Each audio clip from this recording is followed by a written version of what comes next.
Era la tercera vez que me habían diagnosticado cáncer y estaba recién salido de una cirugía. Dios.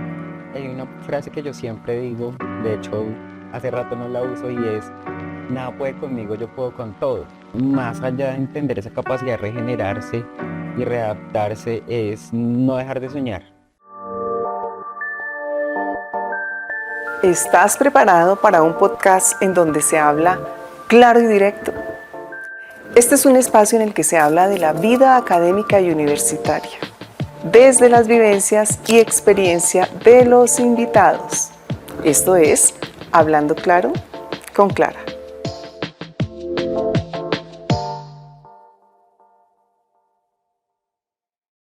Hola, un saludo muy especial en este nuevo episodio de Hablando Claro con Clara. Hoy tenemos un invitado de lujo y es nada más y nada menos que Gino Andrei Gutiérrez Quimbayo. Él es el líder nacional de investigación de la Escuela de Ciencias de la Educación de la Universidad Nacional Abierta y a Distancia, UNAD. Una persona muy curiosa, muy creativa, muy juiciosa, se la ha pasado estudiando. Entre ellos, pues tiene una licenciatura en Psicología y Pedagogía, es especialista en Planeación y Gestión para el Desarrollo, además es especialista en Neuropedagogía Educativa, magíster en Estudios del Desarrollo y ahora se encuentra desarrollando su doctorado en Neurociencia Aplicada. Bienvenido, Gino. Muchas gracias, Doc. Un gusto estar acá y bueno, esperamos que sea un espacio ameno Bueno, y sí. de conocernos más. Gino ha sido una persona muy querida en la institución. Él ha venido trabajando fuertemente en todos los procesos que tienen que ver con inquietar a los estudiantes en todos estos aspectos que tienen que ver con la curiosidad, con la creatividad, con la investigación. Y pues ha hecho una tarea muy interesante, pero a mí me gustaría empezar conociendo algunos aspectos tuyos de tu vida. ¿Cómo ha sido tu vida? ¿Cómo definirías el recorrido que has tenido en esta vida? Porque tú eres muy joven, ¿no? Pues la pregunta puede ser un poco capciosa, pero eres muy joven. Pero sin embargo, ¿cómo ha sido esa trayectoria de tu vida? Yo podría definir mi vida un poco como novela mexicana de los 80 o de los Sí. 90. Aquí ha pasado de todo, drama, emoción, misterio. Yo soy de Bogotá, mi familia es tolimense y tengo un gusto por el Tolima, pues obviamente por mi Sí. familia, pero también crecí en Cali. Ahí es allá donde aprendí a bailar salsa. Ay, Marina. Porque si eres buen bailarín de salsa, Eso me dice. consta. Em, y, y bueno, pues crecí en una familia muy sencilla, digamos clase media, y toda la vida he sido muy inquieto por aprender y por saber cosas, pero también toda la vida he sido muy juicioso. Digamos que nunca fui un niño rebelde ni nada por el estilo, porque además duré mucho tiempo sin tener hermanos. 11 años, mi hermana y yo nos llevamos una diferencia de 11 años. Bastante, sí. Entonces siempre era como con mis primos, con mis primas, pero cuando ya tuve hermana, dejé un poco de curiosear para empezar a muñequear, como dice mi mamá. Y bueno, ahí básicamente, digamos que en teoría siempre fue como una vida muy tranquila, hasta que ya empezó la adultez. ¿Y qué pasó con la adultez? ¿Cómo te recibió la adultez? Bueno, y cuando hablas de adultez, ¿es más o menos a qué edad? ¿En qué edad marcas esa adultez? Sobre los 21 años, tal vez 22 años, entro a estudiar. Yo salgo como de 17 años del colegio, empiezo como a hacer cositas ahí, como a trabajar, digamos, de manera informal. Ya a los 18 empiezo a trabajar de manera formal y empiezo a hacer radio, pero sin querer queriendo. Llego a la radio sin querer queriendo. Tenía un amigo que trabajaba en Caracol Radio, hacía parrilla, y un día me invitó como a que lo acompañara a estar detrás, pues, en la consola, y le pedí que me empezara a enseñar y en ese enseñar empecé a hacer radio. Y mi mayor intervención en radio para ese momento eran 30 segundos diciendo la hora cada media hora. Ah, bueno. Sí, y ya después sí pasé a leer noticias y luego sí tenía presencia, digamos, en un programa radial. Entonces un poco también por eso como que en comillas me tardé en entrar a la universidad, pero ya después, hacia los 20, 21 años, si no estoy mal, empiezo a hacer la universidad.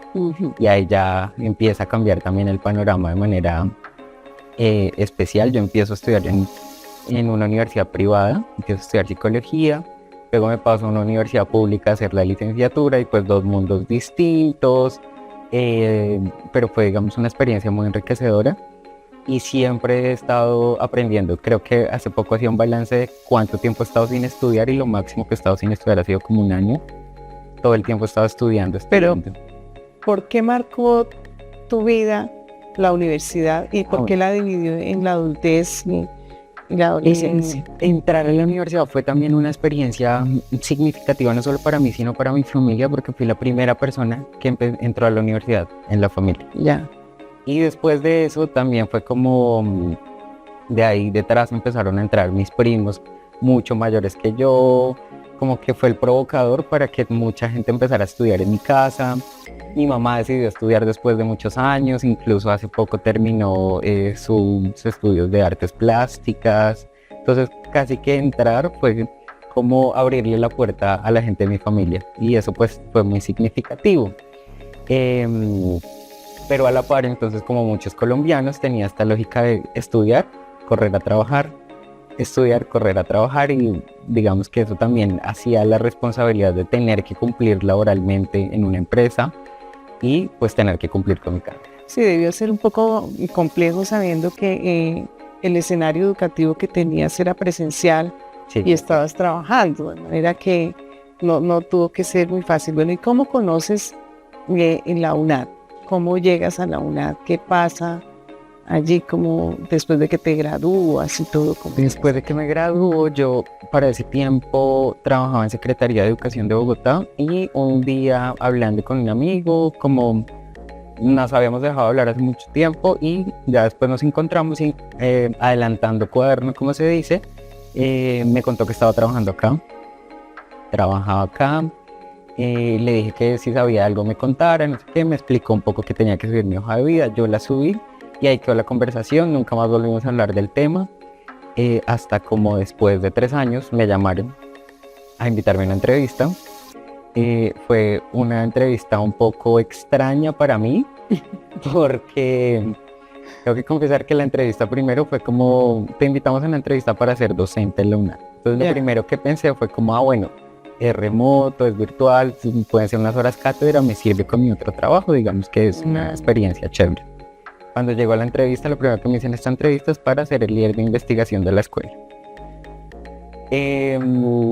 Mi rostro decía como no, sí está perfecto, por dentro yo, ¿qué será ser el líder de investigación? Claro, o sea, no sabías exactamente a qué te estaban invitando. Pero adicional me presenté con docentes que ya tenían una trayectoria importante pues en la escuela y en la universidad y escucharlos hablar, casi que cada pregunta que respondían para mí era como un reto de si ellos que están ahí responden esto, yo tengo que salirles 3 pasos más adelante y responder algo que sea diferenciador y que no sea más de lo mismo para la universidad. Un poco fue mi premisa, como si los profes que están acá están respondiendo esto porque conocen la organización, yo que no la conozco tengo que mostrar que tengo un plus, tengo algo nuevo que ofrecerle a la universidad. Bueno, pero eso quiere decir que estabas empeñado en estar en la UNAD. De acuerdo. ¿Y por qué querías estar en la UNAD? Conocía mucha gente que había estudiado acá, muchísima gente. Y en procesos de selección que hacía en secretaría, bueno, y en otros trabajos que tuve, siempre me llegaban hojas de vida de estudiantes de acá, de gente que había sido egresada de acá, de muchos procesos. Incluso yo tuve la oportunidad de trabajar a nivel nacional en diferentes cargos y tenía mucha gente en los equipos de trabajo que era egresada de acá. Entonces, ¿y qué percepción tenías de los egresados de esta universidad? Primero, gente súper comprometida con el trabajo. Eso era una cosa que a mí me llamaba mucho la atención. Y había algo, y es que las personas que estaban en mis equipos, que eran egresados de acá, era gente que se le medía todo. Mientras que tenía profesionales de otras universidades, otras áreas, como me contrataron para esto, solo hago esto. Y yo suelo ser muy de esa lógica de me le mido a todo, entonces creo que eso también me vinculaba mucho con la lógica de la universidad, sin conocerla un poco también. Sí, Gino, mira, Yo supe por ahí supe que esa entrevista rodeó algo muy significativo que estaba pasando contigo, que estaba sucediendo en tu vida. Y sin embargo, con esa situación que estabas atravesando en ese momento, asumiste el reto de avanzar con nosotros. Sí, bueno, para ese momento de la historia era la tercera vez que me habían diagnosticado cáncer y estaba recién salido de una cirugía. Dios. Casi que, no sé, como la entrevista fue tal vez, la cirugía fue un lunes y la entrevista fue un jueves tal vez. Entonces estaba recién operado y toda la cosa. Fue una entrevista muy retadora porque además fue larga, nos pidieron hacer una prueba. Yo como también tengo que ser un poco exagerado siempre en todo lo que hago, entonces hice como un diagrama, colores, no sé qué.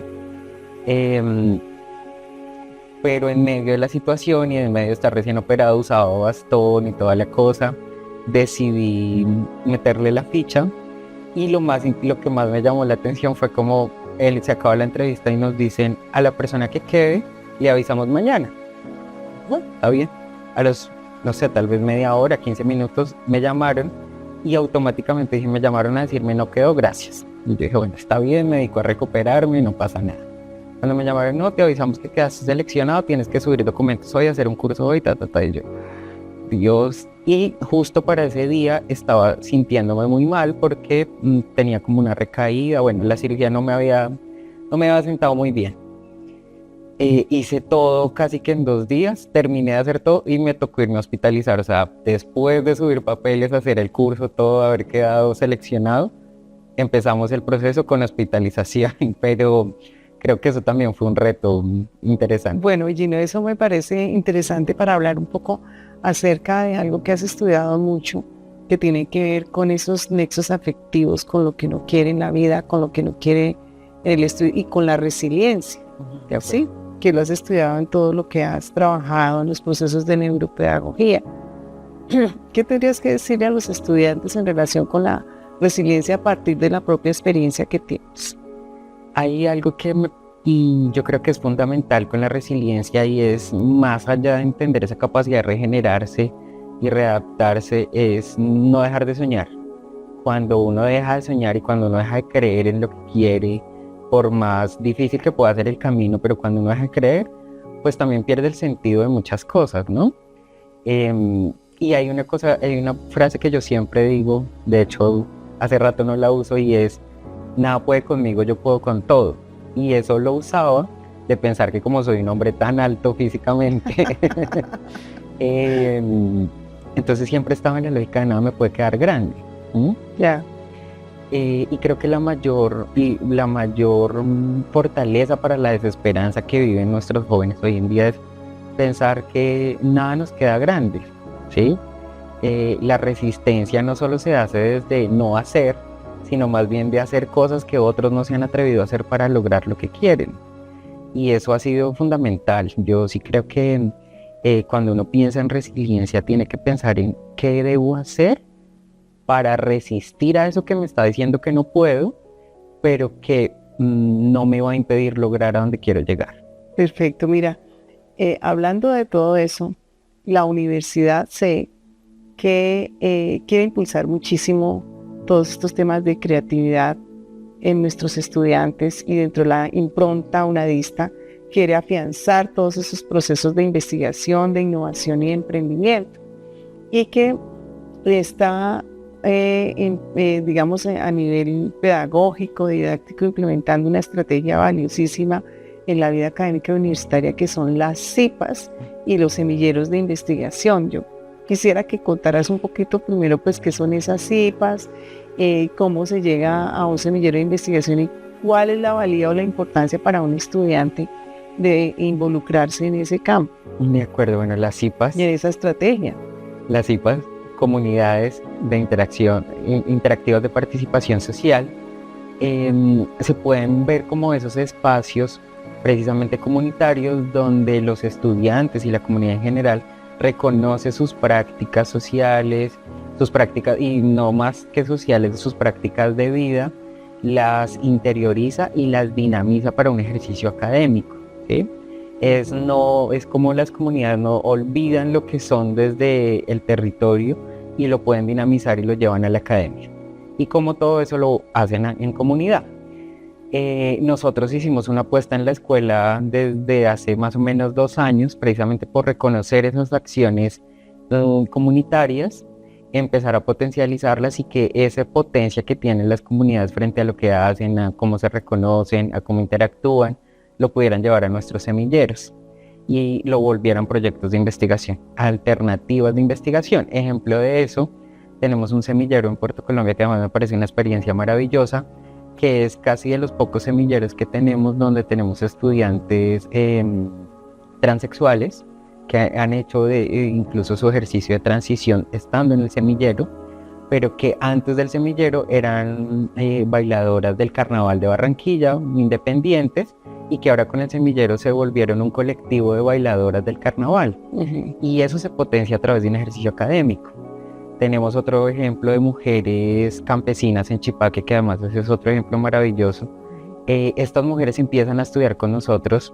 La líder del semillero empieza a reunirlas como, bueno, ustedes son mujeres campesinas, son estudiantes de educación, y a través del cultivo se vuelve este cultivo y estas mujeres campesinas se vuelven un semillero de investigación de más de 70 mujeres y ahora tienen proyecto de investigación, lideran un semillero de investigación en Chipaque y aparte de eso son estudiantes nuestros.